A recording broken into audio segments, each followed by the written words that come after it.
그 젊은 친구들이 서로 사랑해서 결혼을 하죠.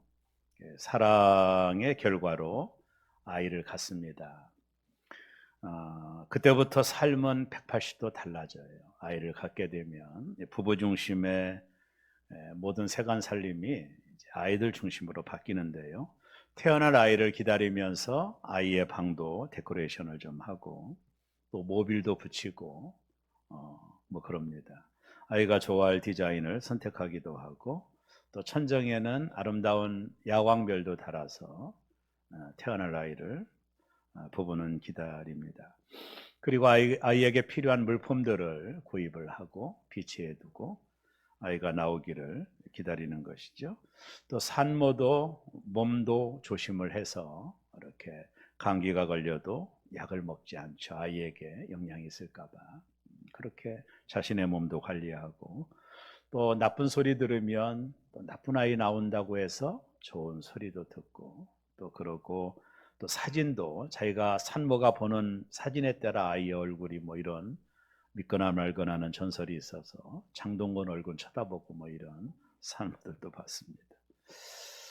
아이를 갖게 되면 산모는 10달을 손꼽아 기다리죠. 그 기다림의 시간은 어떤 시간일까? 설레임의 시간이면은 분명할 겁니다. 왜냐하면 반드시 아이가 태어나기 때문에 그렇습니다. 그것을 의심하는 부모는 존재하지 않죠. 그래서 10달의 시간은 설레임의 시간이고 새롭게 태어날 아이를 기다리는 설레임의 시간일 겁니다. 어떻게 보면 모든 사람은 기다림 가운데 살아간다 해도 틀리지 않아요. 아내는 퇴근하는 남편을 기다리고 부부는 학교를 가는 아이를 또 기다리죠. 또 아이가 없는 또 신혼부부들은 손꼽아 아이를 기다리죠. 또 지금 입시철인데요. 시험 다 끝났는데 시험을 본 친구는 자신이 지원한 대학의 합격 소식을 손꼽아 기다릴 것입니다. 어떻게 보면 우리의 삶은 기다림의 연속이다. 아침부터 저녁까지 우리의 삶은 기다림의 연속이라고 해도 틀리지 않습니다. 제가 군대 생활을 꼬박 36개를 하고 나왔는데요. 그 36개월 동안 군인은 제대 날짜를 기다리는 것이죠. 그래서 군대에 처음 입대했더니 고참들이 국방부 시계는 거꾸로 매달아도 간다. 뭐 이런 얘기 하더라고요. 학생은 졸업을 기다리고 배고픈 사람들은 식사를 기다리는 그런 거죠. 교인들에게 설문조사를 했는데요. 예배 순서 가운데 가장 기다리는 순서가 뭐냐? 묵도, 찬송 나오는데 1위가 뭔지 아세요? 축도를 기다린답니다. 빨리 끝내기를 기다린다고 그래요. 음식도 기다려야 맛이 있는 걸 먹지 맛이 없는 음식을 먹으려면 기다리지 말아야 돼요. 컵라면이라든가 이런 것은 기다리지 않아도 쉽게 먹을 수 있는 음식이고 정말로 럭셔리하고 맛있는 음식을 먹으려면 주방장의 요리 시간을 기다릴 줄 알아야 맛있는 음식을 먹는 거죠. 여러분 여기는 목사는 뭘 기다릴까요? 최근 한 감리교회 목회자들이 설문조사를 했는데 목회에 가장 기다리는 것이 뭘까? 95%가 은퇴를 기다린다고 해요. 목회자들이 그런 대답을 했습니다. 담임 목사가 젊으면 경험이 부족하다라는 말이 반드시 나오고요. 나이가 많으면 너무 늙어 젊은 세대에 맞지 않다라는 말도 나옵니다. 담임 목회자가 가정에 자녀가 많으면 애들이 너무 많다고 또 싫어하고요. 목사가 자녀가 없으면 교인들에게 본이 되지 않는다. 생육하고 번성하지 못한다라고 또 뭐라고 한답니다. 목사가 가난한 교인들을 가까이 하면 인기를 끌려고 한다고 하고 목사가 부유한 교인들을 가까이 하면 돈 많은 사람만 좋아하는 목사라고 또 소문이 난다고 그래요. 넥타이가 화려하면 경박하다고 하고 넥타이가 순수하면 패션 감각이 없다고 합니다. 목사가 말이 없으면 무뚝뚝하다고 뭐라고 말하고 말이 많으면 사람이 가볍은 목사라고도 말을 합니다. 참 어렵죠. 참 어렵습니다. 그래서 은퇴를 기다리나 봅니다. 어떤 연세 드신 권사님의 가정을 전에 신방을 했더니 빨간색 크레용으로 둥그랗게 친 것을 보고 제가 권사님, 이 날짜가 무슨 날짜이길래 이렇게 빨간색으로 동그라미를 쳤냐고 했더니 손자 손녀가 오는 날이래요. 손자 손녀가 오는 날 동그라미를 치고 기다린다라는 거죠. 우리는 지금 대강절, 대림절을 기다리고 있는데요. 대강절은 성탄절 4주부터 지키는 절기입니다. 오늘 장로님이 찬양도 좋은 곡 선곡해 주셨는데 예수 그리스도의 탄생을 기다리는 절기가 바로 대림절입니다. 여러분, 기다림이라는 것은 소중한데 제가 볼 때 기다림에는 뭔가가 보장이 돼야 그 기다림이 소중하게 되는 것 같아요. 그래서 첫째는요, 성취에 대한 약속입니다. 기다렸는데 오지 않는다면 그 기다림은 의미가 없는 거죠. 그죠? 기다림은 반드시 성취돼야 기다림이 의미가 있다. 이렇게 보면 됩니다. 여러분, 하나님은 신실하셔서 약속을 지키시는 분이에요. 하나님은 정말로 우리가 역대상이나 하나 이스라엘의 왕조 시대를 공부하다 보면 그들이 다 하나님 앞에 못된 왕들이었거든요. 근데 하나님은 유다 왕국을 지켜요. 이유는 뭐냐면 그 속에서 이 땅에 오실 메시아를 하나님이 준비하시는 거죠. 멸망시키지 않고 하나님은 기다리셨어요. 우리를요. 오히려 우리가 하나님을 기다린 것이 아니라 하나님이 오히려 우리를 기다리는 것이 성경의 관점이기도 해요. 탕자를 기다리는 아버지를 보면 하나님 마음을 이해할 수 있을 겁니다. 근데 중요한 건 뭐냐면 기다렸는데 오지 않는다면 그 기다림은 무의미하다라는 거예요. 아무런 의미가 없는 허송세월이고 시간의 낭비라는 것이죠.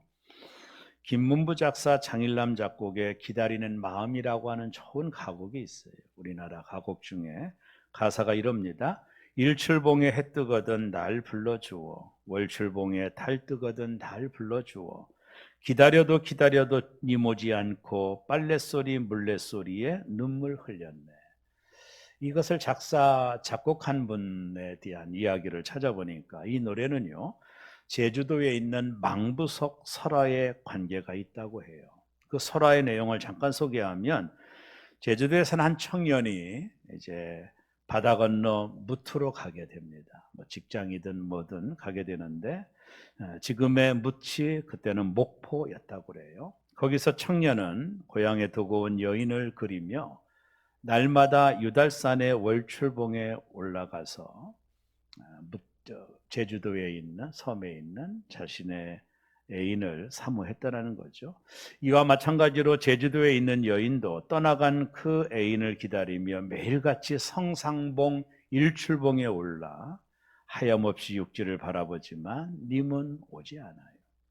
결국 여인은 기다리다 기다리다 망부석이 됐다라는 이 설화를 가지고 기다리는 마음이라는 노래가 나왔다라고 합니다.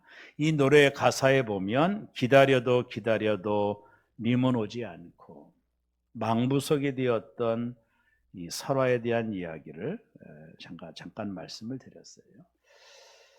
기다리면 와야죠.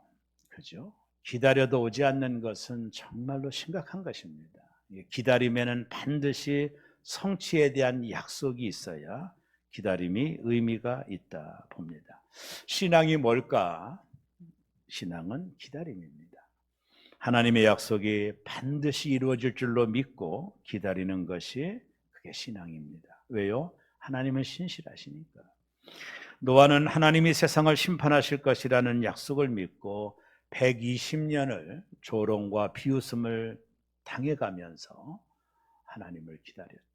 120년 후에 세상이 물로 심판할 때 노아는 자신의 기다림의 결과로 8가족이 모두 다 구원받는 놀라운 축복을 누리게 된 거죠.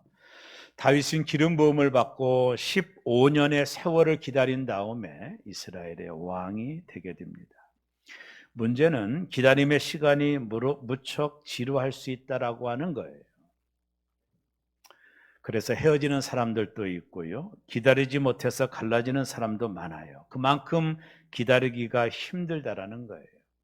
하나님이 아브라함에게 자식을 주겠다고 약속했지만 아브라함은 시간이 지날수록 조급해지고 기다림의 한계가 와서 하갈이라는 몸종을 통해 이스마엘을 낳음으로 역사의 오명을 만드는 일을 했어요. 더 기다렸어야 되는데 말이죠.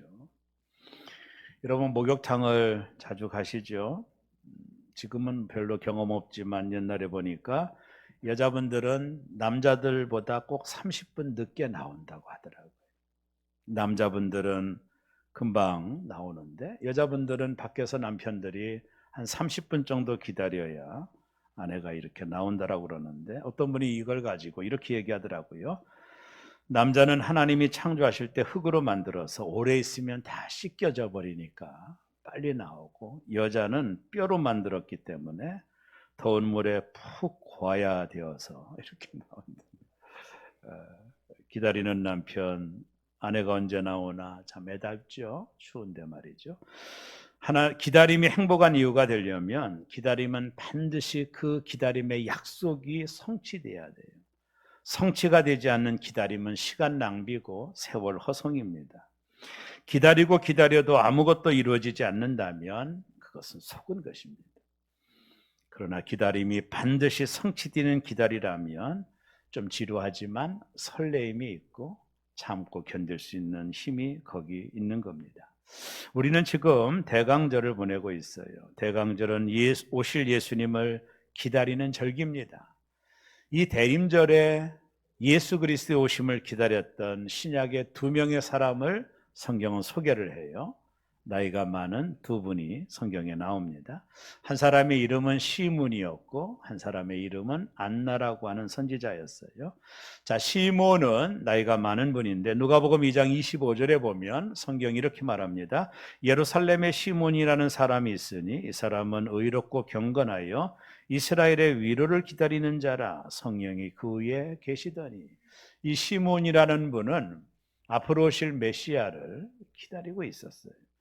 그 기다림은 반드시 이루어질 줄로 믿고 그의 삶은 의롭고 경건했다.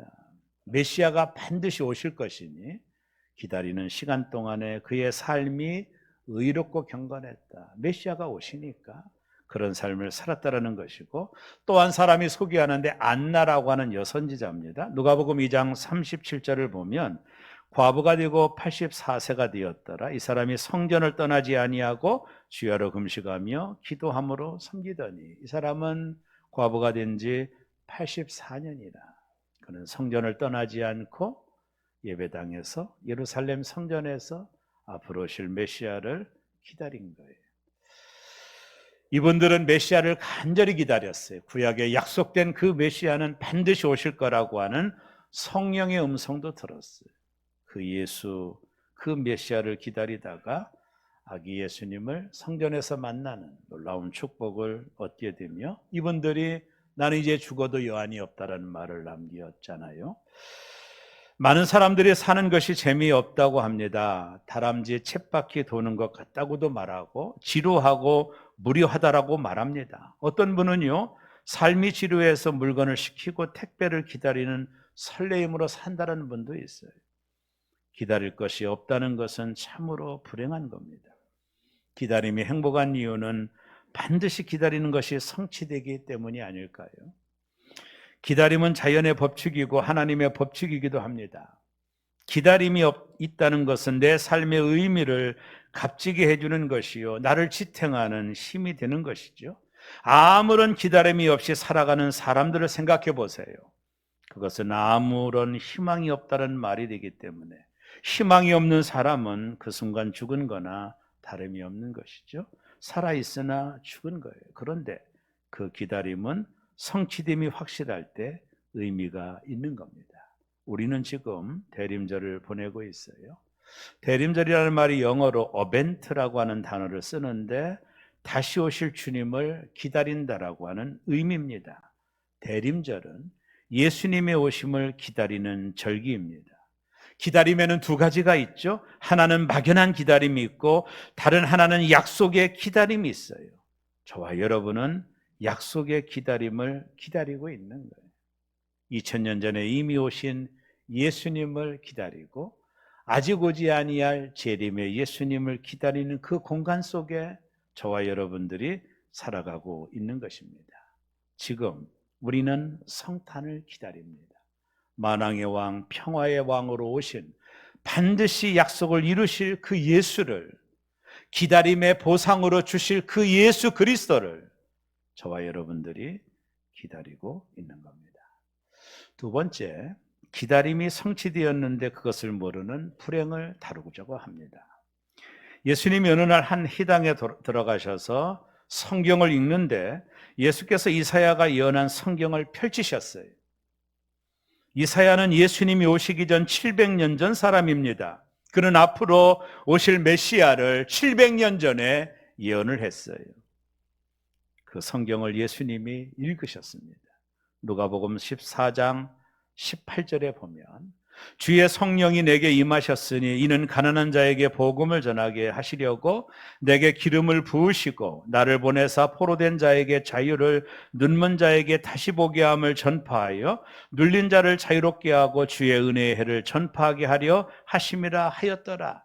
이사야 선지자가 700년 전에 예수님이 이 땅에 오시기 전 700년 전에 앞으로 오실 메시아에 대한 예언의 말씀이 담겨져 있는 이사야 선지자의 말씀을 보고 예수님이 그 말씀을 읽으신 거예요.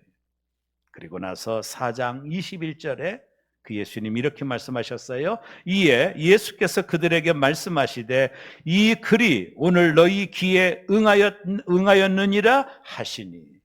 이사야 선지자가 700년 전에 앞으로 오실 메시아를 예언했는데 예수님이 그 성경을 읽어주면서 이 성경대로 메시아가 오셨는데 당신께서 메시아라고 선포를 하셨어요. 그러나 많은 사람들은 몰랐습니다. 이미 약속이 이루어졌는데 그것을 알지 못했어요. 그토록 기다리던 메시아가 오셨는데 성취되었는데 그것을 몰랐던 것입니다. 여러분, 이것이 얼마나 불행한 일입니까? 약속의 메시아가 오셨는데도 그걸 모르고 있는 것입니다. 이게 얼마나 불행한 겁니까? 그래서 그 당시 요한이 요한복음 1장 9절과 11절에서 이렇게 말씀했습니다. 참빛 곧 세상에 와서 각 사람에게 비추는 빛이 있었나니 그가 세상에 계셨으며 세상은 그로 말미암아 지은 바 되었으되 세상이 그를 알지 못하였고 자기 땅에 오매 자기 백성이 영접하지 아니하였으나.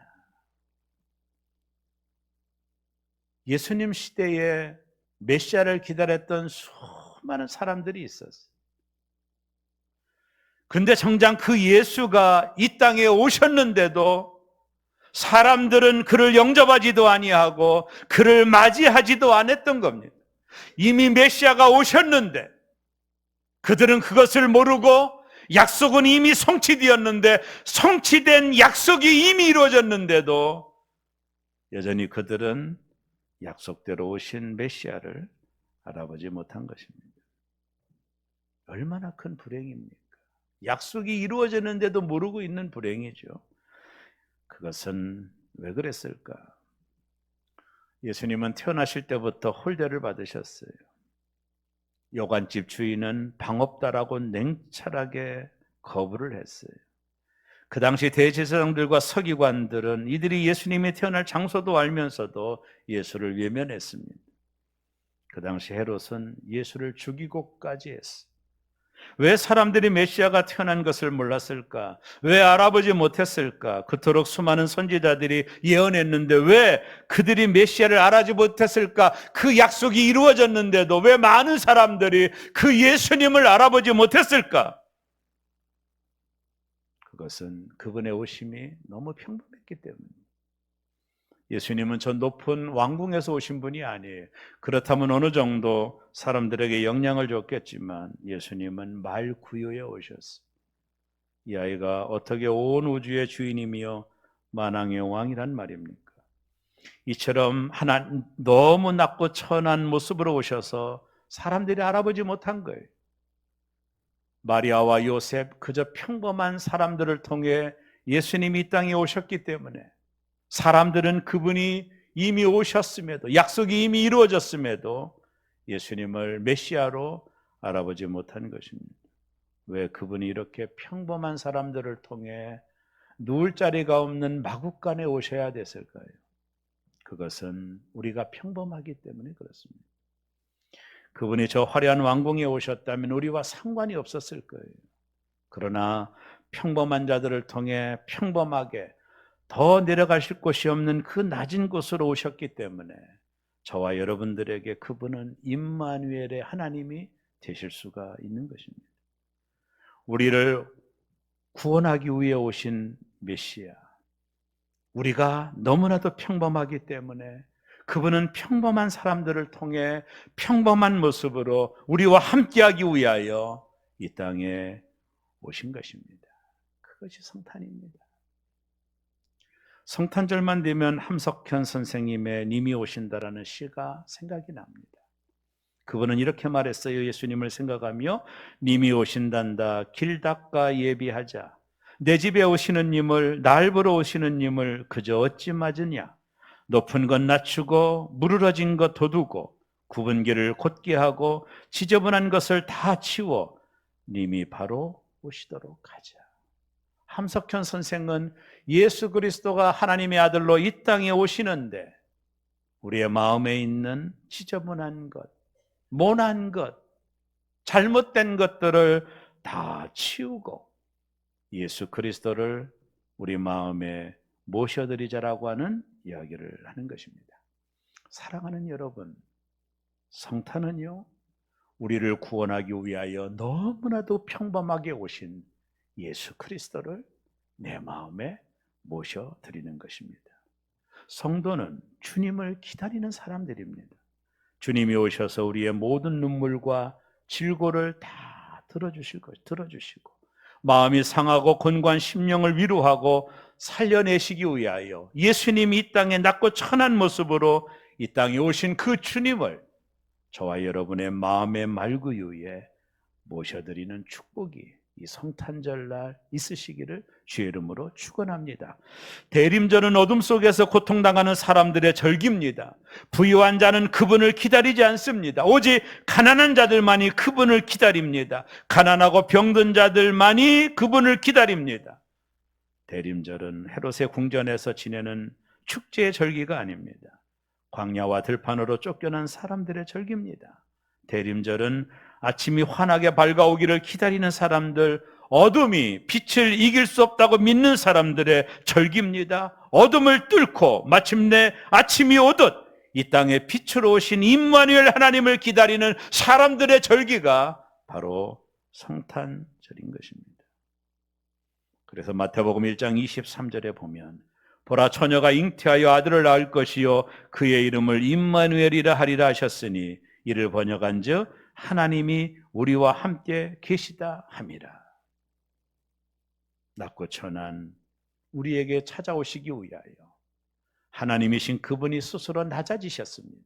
아니 더 이상 내려갈 수 없는 곳까지 내려가셔서 우리와 임마누엘 하기 위하여 우리와 함께 하기 위하여 그분은 하늘의 모든 영광을 버리시고 낮고 천한 인간의 몸으로 이 땅에 오셔서 너무나도 평범하게 오신 이유는 우리가 너무나도 평범하기 때문에 스스로 평범한 사람들을 통해 이 땅에 오시어 우리와 임마누엘 하기 위하여 예수님이 오시는 것입니다. 한 백화점에서 성탄절을 맞이하여 아기 예수를 인형으로 제작을 했어요. 아기 예수의 탄생한 장면을 연출한 겁니다. 동방박사도 만들어 놓고 목자들도 만들어 놓고 말구유도 만들어 놓고 그리고 천사들도 만들어 놓고 말구유 속에 아기 예수도 아름답게 만들었습니다. 촛불도 켜놨습니다. 이 정도 되면 사람들이 성탄절이니까 이 작품이 잘 팔릴 줄 알았습니다. 그러나 이 상품은 잘 팔리지 않았어요. 성탄절은 다가와도 이 상품이 더 이상 팔리지 않자 백화점에서 특단의 조치를 내렸습니다. 그 작품의 위에다가 이렇게 써붙였어요. 예수 그리스도 50% 바겐 세일 빨리빨리 사세요. 오늘 예수님은 높고 높은 곳에서 낮고 천한 곳으로 오신 것입니다. 평범하게 오신 이유는 저와 여러분이 평범하기 때문에 그렇습니다. 그러니 성탄은 나를 위해 오신 하나님의 축제의 날입니다. 이제 오신 예수님을 영접합시다.